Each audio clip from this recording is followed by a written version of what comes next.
Assalamualaikum warahmatullahi wabarakatuh. Ya, kita lanjutkan kuliah kita di mata kuliah biotek. Sekarang kita akan coba bahas bareng-bareng berkaitan dengan potensi bioteknologi dari organisme.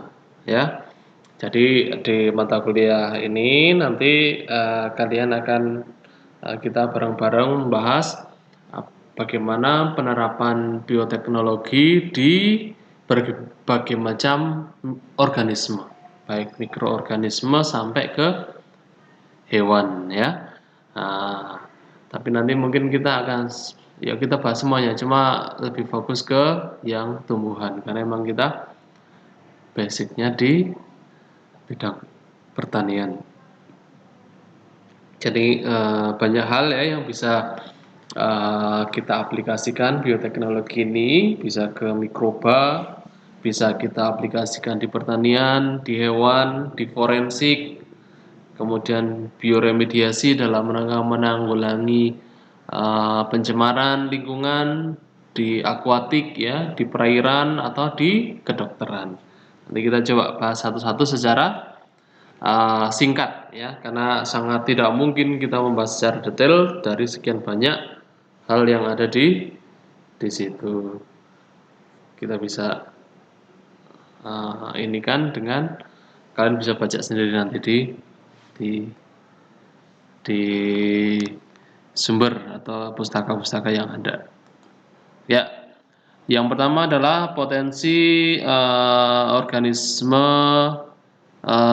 mikroba ya dalam hal ini bioteknologi bisa diaplikasikan dengan ini yang paling maju malah ya, karena mikroba adalah mikroorganisme yang atau organisme yang sederhana yang proses rekayasa genetiknya itu berlangsung atau mudah untuk dipahami dibandingkan dengan organisme-organisme yang kompleks semacam hewan atau tumbuhan. Jadi yang paling banyak penelitian di luar sana adalah berkaitan dengan potensi mikroorganisme kaitannya dengan bioteknologi.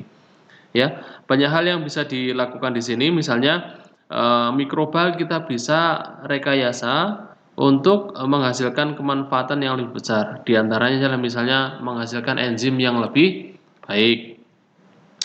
Enzim yang lebih baik itu mungkin jumlahnya lebih banyak atau kualitasnya lebih baik gitu ya, atau mungkin dia lebih tahan lama dan sebagainya.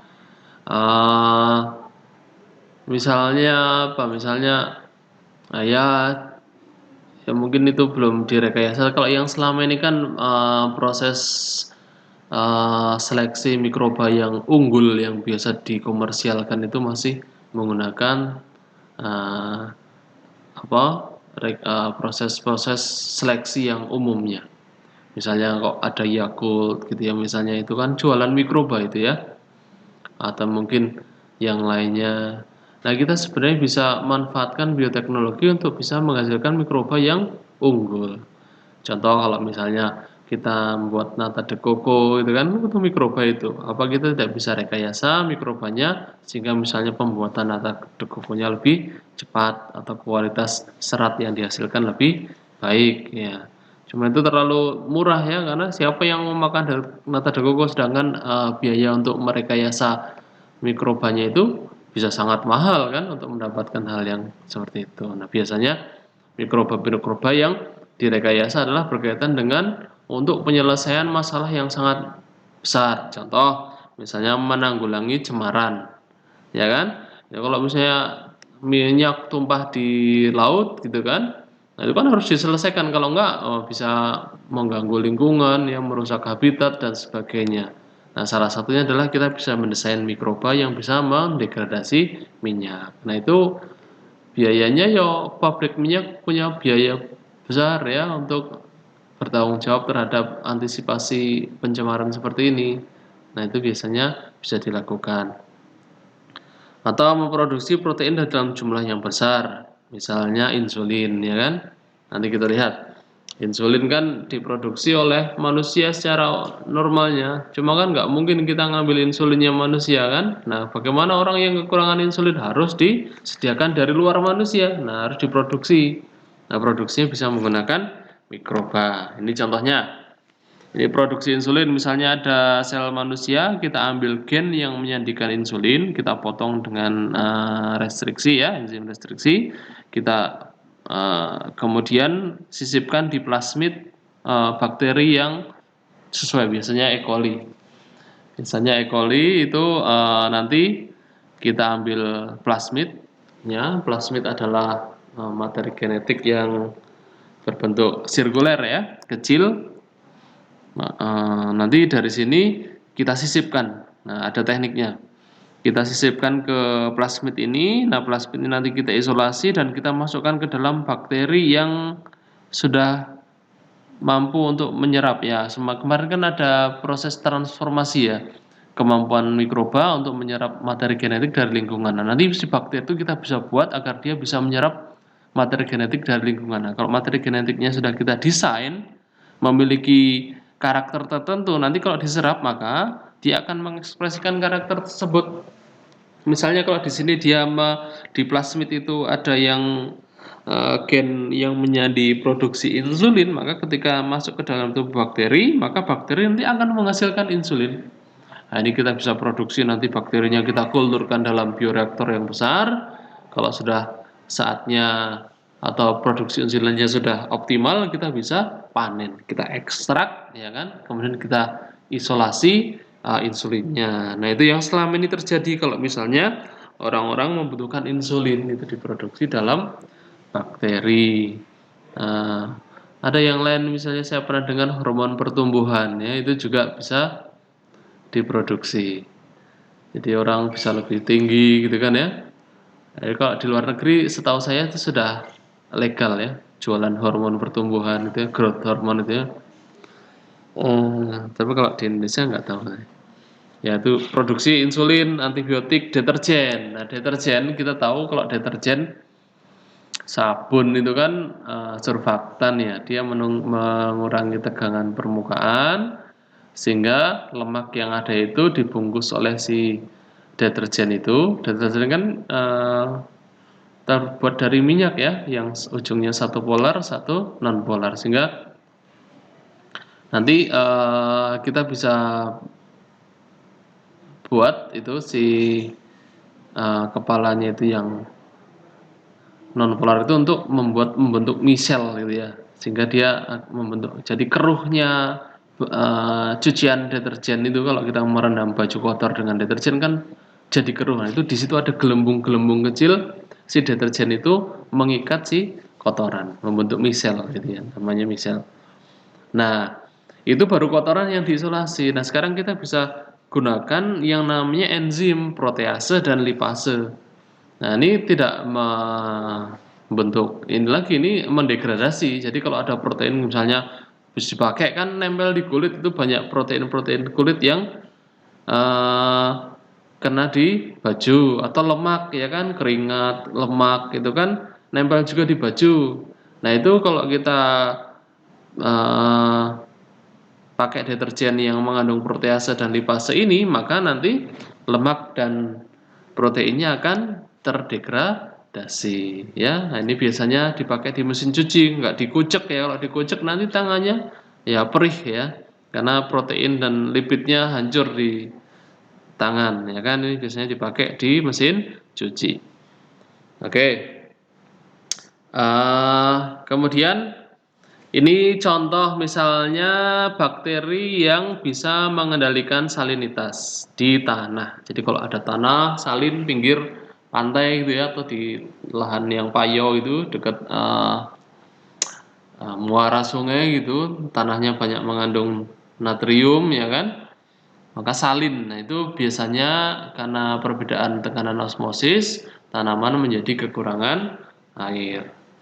Nah, atau di tempat yang terjadi pencemaran karena tanahnya terlalu salin, maka kita bisa mendesain mikroba-mikroba yang bisa mengikat natrium ya, atau yang mengendalikan salinitas tadi. Jadi natriumnya diserap, dimasukkan ke dalam tubuh mikroba atau dipisahkan dari partikel-partikel tanah. Ya kan, tanah kan punya KTK ya, kalian saya rasa sudah lebih paham dibandingkan saya, ya kan? Kalau ingin diserap oleh tumbuhan kan tumbuhan akan mengsekresikan hidrogen ya, ion hidrogen nanti ditukar dengan kation yang ada di permukaan partikel tanah tadi ya. Nah, ini tapi kalau kebanyakan Na begini maka nutrisi-nutrisi unsur hara yang penting untuk tanaman menjadi tidak tersedia kan begitu. Nah, ini kita isolasi si Na ini yang menyebabkan salinitas. Nah, nanti dia akan mengikat si garam atau si Na tadi ya.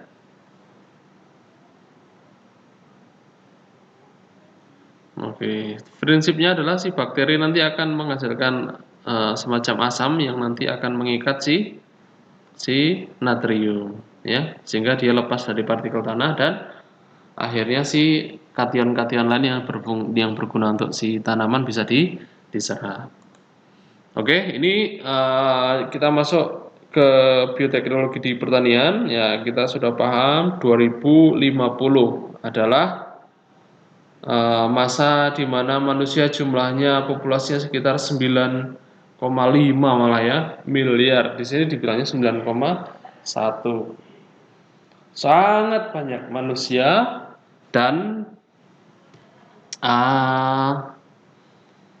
ya kalian paham ya. Jadi manusia yang sangat banyak itu butuh makan, butuh minum. Sedangkan lahan untuk memproduksi makanan, menanam itu sudah habis untuk perumahan, untuk jalan, untuk industri, ya kan? Nah, mau nanam di mana? Ya kan, air yang bisa untuk mengairi, untuk menanam itu habis diminum, habis untuk industri, ya kan? Nah, bagaimana? Padahal mereka harus makan. Nah, suatu saat, kalau di film-film itu air nanti bisa lebih berharga dibandingkan emas, ya. Suatu saat, semoga kita tidak mengalami hal itu. Diperkirakan butuh peningkatan produksi 70%. Nah, kalau lahannya berkurang kok harus meningkat 70%, maka agak mustahil kan, kecuali dengan teknologi. Ya, dengan teknologi. Ya. Bagaimana caranya nanti kita bahas. Oke. Misalnya tanaman yang ramah lingkungan dengan hasil panen yang berlipat per hektarnya. Ya, jadi tanaman yang direkayasa secara genetik itu tidak selalu seperti apa yang disampaikan oleh ahli-ahli lingkungan ya, bahwa mereka akan merusak apa keanekaragaman atau mungkin akan ini ya, semuanya harus dikontrol dengan baik. Nanti kita bisa lihat buktinya kalau kita menggunakan tanaman transgenik itu sebenarnya lebih sehat. Tanaman tahan terhadap serangan penyakit. Nah, ini kita bisa modifikasi tanaman itu dia lebih tahan terhadap penyakit, hama dan penyakit. Misalnya ulat gitu ya. Kita bisa buat ulatnya menjadi tidak menyerang sehingga kita tidak perlu lagi menyemprotkan insektisida. Tanaman yang kandungan protein vitamin lebih tinggi, misalnya ada golden rice ya, yang mengandung vitamin A, beras yang mengandung vitamin A, atau untuk obat ini yang edible vaksin. Jadi kita bisa mengekspresikan vaksin itu di makanan ya kan, sehingga ketika kita mengkonsumsi makanan kita juga mengkonsumsi vaksin secara oral gitu ya. Ini namanya bio farming ya. Jadi bio adalah biologi, farming farmasi. Jadi kita memproduksi obat dalam organisme hidup gitu ya.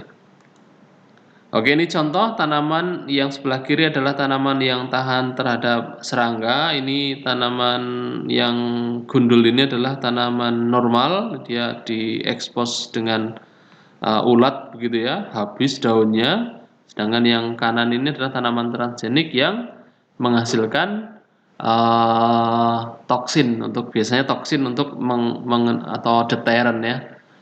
Jadi si serangganya biasanya toksin, kalau deteren nanti rasanya jadi berubah ya. Toksin misalnya BT toksin, sehingga si serangga dia ketika mengkonsumsi ini mati, tapi tidak berbahaya ketika dikonsumsi oleh manusia. Oke. Hingga kalau seperti yang kiri ini, kalau untuk menghindari habis daunnya begini kita harus menyemprotkan insektisida. Sedangkan yang kanan kita tidak perlu menyemprotkan insektisida. Yang kopi ini gambar sebelah kanan, Ini adalah kopi yang tahan terhadap herbisida. Jadi yang A adalah yang tahan herbisida, yang B yang tidak tahan terhadap herbisida.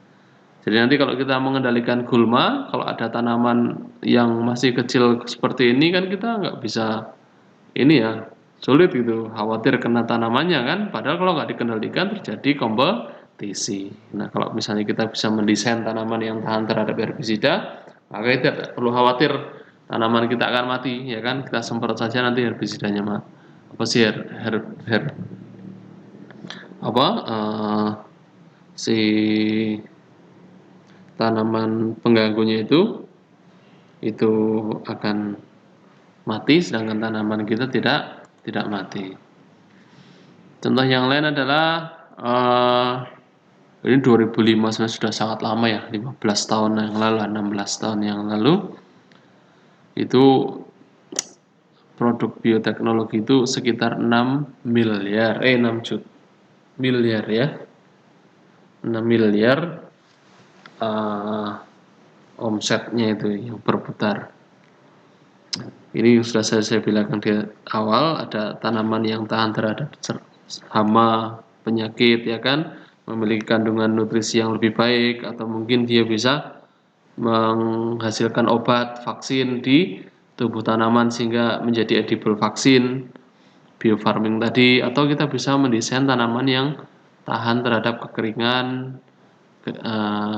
es gitu ya, dingin, suhu rendah, dan memiliki potensi hasil yang tinggi. Ini bisa dicapai dengan bioteknologi.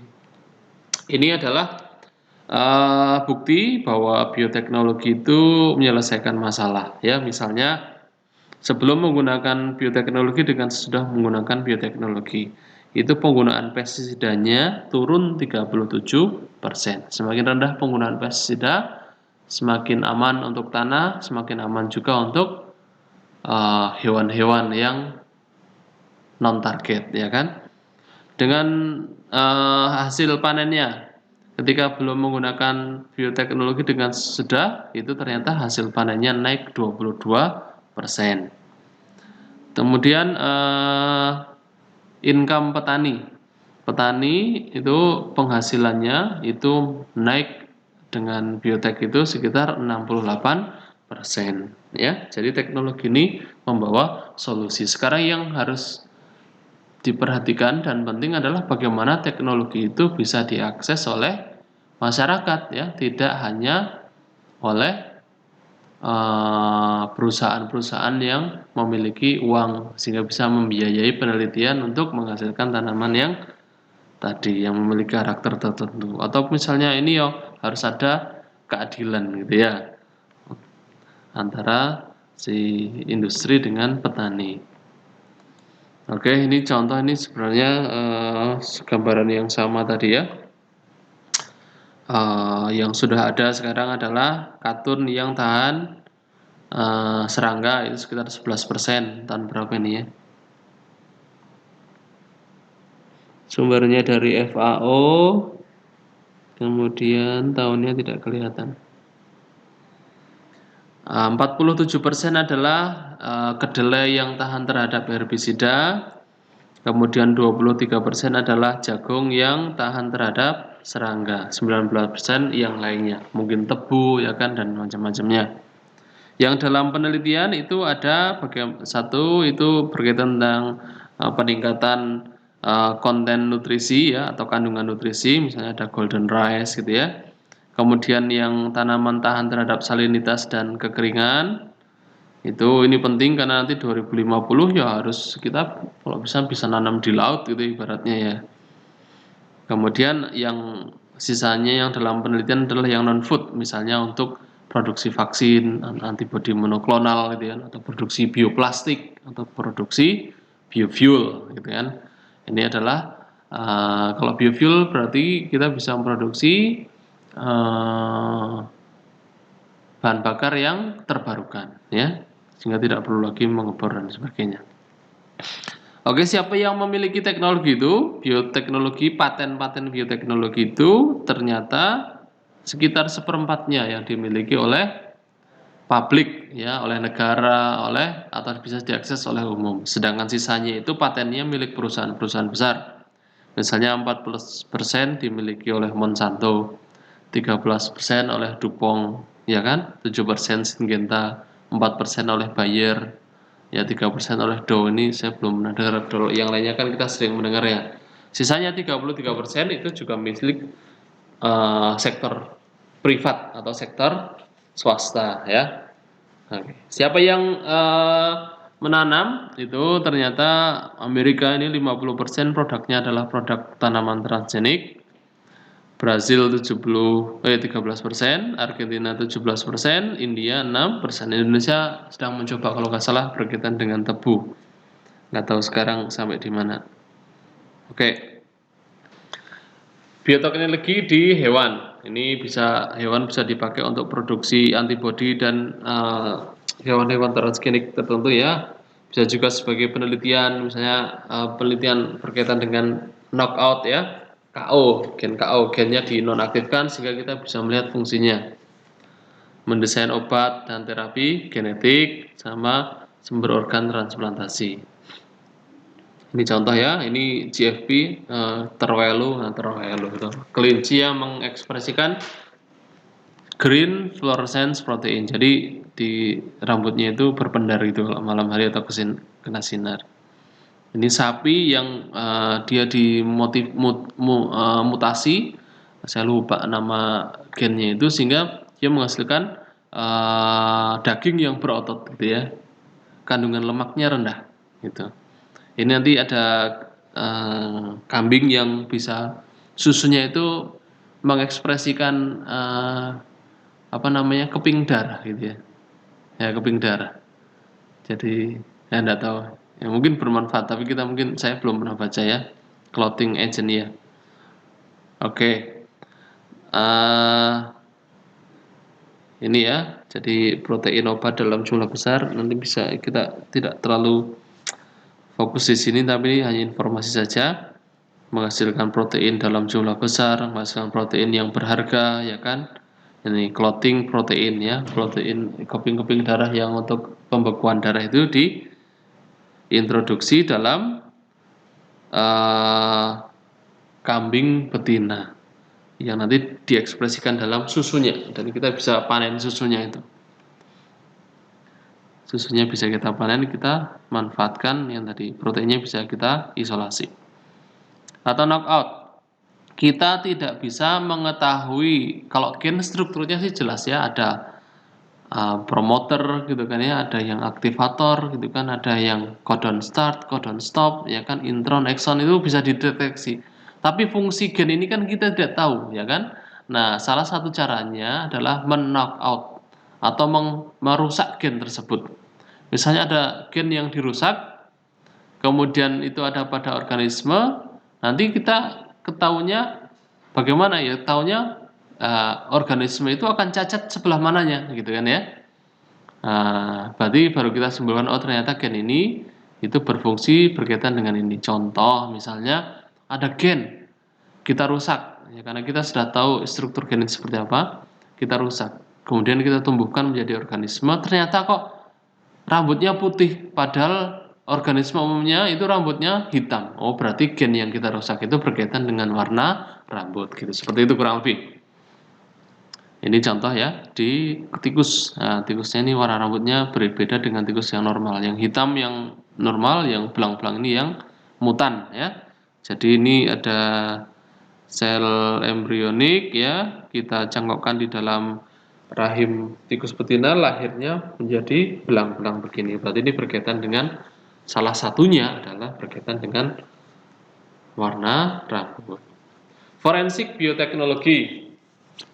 Ini berkaitan dengan forensik ya. Ini biasanya pihak-pihak kepolisian misalnya menentukan status tersangka seseorang nanti setelah ini. Jadi misalnya ada orang dibunuh, ditusuk gitu ya, darahnya kemana-mana. Kok ada orang di sekitar situ bajunya berdarah. Nah ini diduga nih, oh berarti kamu yang membunuh, ya kan? Nah itu kita bisa uji untuk membuktikan itu apakah si orang yang bajunya berdarah tadi itu membunuh si korban atau tidak, atau paling tidak berhubungan dengan kejadian itu atau tidak. Kalau untuk menyimpulkan bahwa dia pembunuhnya mungkin tidak ya, tapi kalau itu berhubungan atau tidak itu bisa kita buktikan dari darah tadi, apakah itu darah korban atau darah yang lain gitu kan. Gitu. Keturunan, nah ini misalnya ada anak ya kan, golongan darahnya ya misalnya ya, ini bukan golongan darah ya, kalau golongan darah bisa langsung ketahuan. Kalau golongan darah orang tuanya O, kok anaknya golongan darahnya A, berarti itu bukan hasil perkawinan golongan darah O dengan O ya, pasti ibunya ini dengan golongan darah A gitu ya, entah siapa. Itu kalau golongan darah. Tapi kalau dari DNA bisa kita lihat. Nanti kita bisa lihat, kita potong-potong DNA-nya, nanti apakah anaknya itu, potongan DNA-nya itu polanya adalah gabungan dari ibu dan bapaknya. Karena kita tahu bahwa anak itu adalah hasil gabungan DNA bapak dan ibu. Homolog gitu ya, kromosom homolog itu kan satu bapak satu ibu. Kemudian mengidentifikasi potongan tubuh korban. Nah, biasanya ini untuk ada potongan darah, apa potongan kaki ya ketemu di sebelah sana. Ada lagi kepalanya sebelah sana. Ini jadi satu apa enggak sebenarnya kepala dengan kaki ini? Jangan-jangan ini dua korban yang berbeda. Nah, itu kita bisa identifikasi dengan DNA. Menelusuri mengkonfirmasi penyebaran penyakit. Nah, misalnya sekarang COVID ya kan. Sebenarnya COVID itu asalnya awalnya dari mana sih? Nah, itu bisa kita telusuri dengan mengkonfirmasi DNA yang ada. Jadi nanti dari DNA dikumpulkan dari seluruh negara, nanti kita lihat yang merepresentasikan awal itu dari daerah mana. Itu bisa simpulkan nanti dari daerah situlah virus itu berasal. Oke, ini contoh. Coba silahkan dijawab di komen ya. Kolom komen. Ini ada hasil elektroforesis. Jadi DNA dipotong-potong, kemudian di elektroforesis. Ini gambar hasil elektroforesisnya dari gel agarosnya yang ada. D adalah defendant atau tersangka. Ini jeans, shirt ya, ini jeans, ini mungkin celana jeans atau rok jeans gitu ya. Shirt itu baju, kaos. Yang V adalah victim atau korban. Nah, ini ternyata kita ingin diketahui si tersangka itu bajunya ada darahnya. Nah, kemudian kita ambil darah di baju itu, kita ambil darah dari tersangka, kita ambil darah juga dari korban. Kita elektroforesis. Nah, ini adalah darah tersangka, polanya seperti ini. Ini darah korban, polanya seperti ini. Ini adalah pola darah, pola DNA dari darah yang didapatkan dari baju si tersangka. Nah, dari sini apakah si tersangka itu berhubungan dengan korban, atau maksud berhubungan itu berkaitan dengan kasus si korban ini atau tidak? Silakan dijawab ya. Dijawab. Berikan penjelasan yang logis dari hasil ini. Lanjut. Nah, kemudian ada bioremediasi, ini berkaitan dengan proses penyelesaian masalah pencemaran ya. Nanti kita bisa membuat organisme-organisme yang bisa mendegradasi polutan-polutan yang mengganggu lingkungan atau mencemari lingkungan. Contohnya adalah ini 2010 itu perusahaan Deepwater Horizon itu menghasilkan mikroorganisme yang bisa mendegradasi minyak mentah yang waktu itu tumpah ya oleh si Exxon ini di Alaska. Ini disemprotkan ke minyak yang ada. Nah, nanti minyak sulit terdegradasinya ya. Nah, kalau ada burung di situ, ada ikan di situ ya, semuanya mati itu ya. Ini untuk mendegradasi minyak. Aquatic, ini di aquaculture. Nah, nanti kita bisa produksi berbagai macam hewan-hewan yang bisa meningkat nilainya. Misalnya ada remis yang tahan penyakit, ya kan, atau mungkin vaksin dari salmon itu, atau salmon yang bisa diekspresikan gen pertumbuhannya lebih banyak sehingga dia lebih besar, ya kan. ya. Ini ada bioprospecting, ini pemburuan gen ya. Tapi gen yang normal di alam, tidak natural terjadi di alam, tidak boleh dipatenkan. Tapi kita bisa pakai untuk produksi ya. Nah, jadi banyak orang sekarang memburu gen, dia biasanya menyelam di dasar laut, itu kan ketemu hewan apa, dianalisis dia punya gen apa, fungsinya seperti apa, nanti bisa nggak dimanfaatkan untuk manusia. Contohnya plankton-plankton, kemudian siput laut itu adalah sumber-sumber yang kaya akan anti tumor dan anti kanker. Ya, dia bisa menghasilkan protein-protein yang mengendalikan pertumbuhan tumor atau kanker. Ini contoh salmon yang hasil overekspresi hormon pertumbuhan, jadi menjadi lebih besar. Ya, ini yang seharusnya dikembangkan. Jadi kalau di film-film ibaratnya lah ya, itu kan sudah orang zaman nanti seiring berjalannya waktu, orang nggak mungkin yang percaya dengan agama bahwa akan terjadi kiamat. Ya sebenarnya semua orang percaya akan kiamat ya. Cuma sebelum kiamat itu terjadi, diprediksi bumi itu sudah tidak bisa ditinggali lagi. Sudah non-habitable lah, entah pencemaran, ya banyaknya populasi manusia dan sebagainya. Nah, di film kan tinggal di luar angkasa ya kan? Nah, bagaimana melihara ikan di luar angkasa ya kan? Ya satu-satunya cara adalah dengan merekayasa secara genetik. Ya kan, sehingga dia mampu bertahan di luar angkasa. Misalnya seperti itu.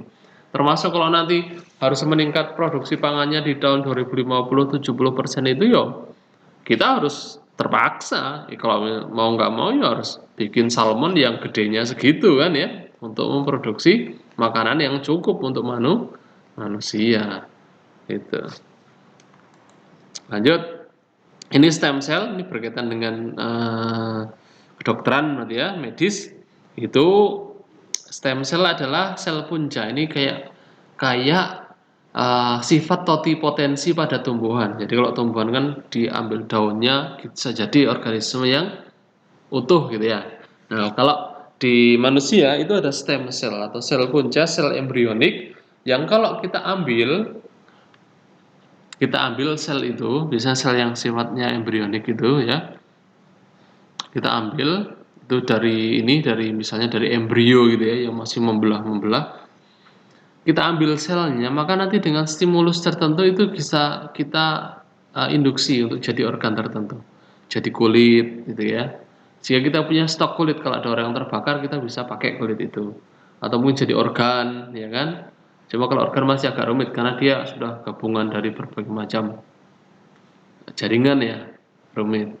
Tapi memungkinkan ya, kita tahu satu sel itu informasinya lengkap, ya kan? Mau dimanapun itu sel berada, informasi satu organisme itu lengkap. Cuma dia terekspresi tergantung spesifik lokasi di mana sel itu berada. Ini contoh ya, sperma membuahi sel telur, setelah terfertilitasi dia morula, blastula, ya kan?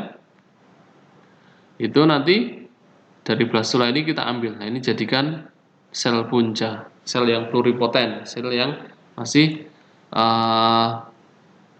punya kemampuan untuk membelah dan bisa kita arahkan untuk menjadi organ tertentu. Bisa jadi sel epitel, ya kan? Jadi sel darah, itu kan ada sel neuron ini ya, sel saraf, ya kan? Sel bisa juga jadi sel otot, ya. Nah, ini penting. Contoh, misalnya kalau kalian putus sarafnya, itu ya nggak akan nyambung lagi, kecuali disambungkan. Beda kalau dengan daging. Daging itu kalau sobek gitu, dia akan tumbuh dagingnya, memperbaiki diri. Tapi kalau sel saraf tidak. Satu potong sel saraf itu rusak, makanya tidak bisa diganti. Artinya, informasi rangsangan itu akan terputus. Ya, itulah makanya ada orang yang lumpuh, ya kan, dan lain sebagainya. Bagaimana caranya ya? Kita produksi sel saraf. Nah, nanti kita tinggal tempel di tempat yang rusak itu, maka terhubung lagi informasi yang terputus tadi. Sel saraf adalah satu-satunya sel yang tidak bisa diperbaiki. Kalau satu sel saraf rusak, maka putus. Ya, informasinya putus. Jadilah lumpuh dan kawan-kawan. Oke. Mungkin itu yang bisa saya sampaikan, semoga bermanfaat. Terima kasih, silahkan komen ya. Eh, ya, silahkan bertanya, menjawab, dan menanggapi jawaban dari teman. Ya kan, baca yang banyak, informasi di luar sana sangat tinggi, sangat banyak ya, jangan hanya mengandalkan kuliah ini. Boleh jadi banyak salahnya di kuliah ini. Terima kasih. Assalamualaikum warahmatullahi wabarakatuh.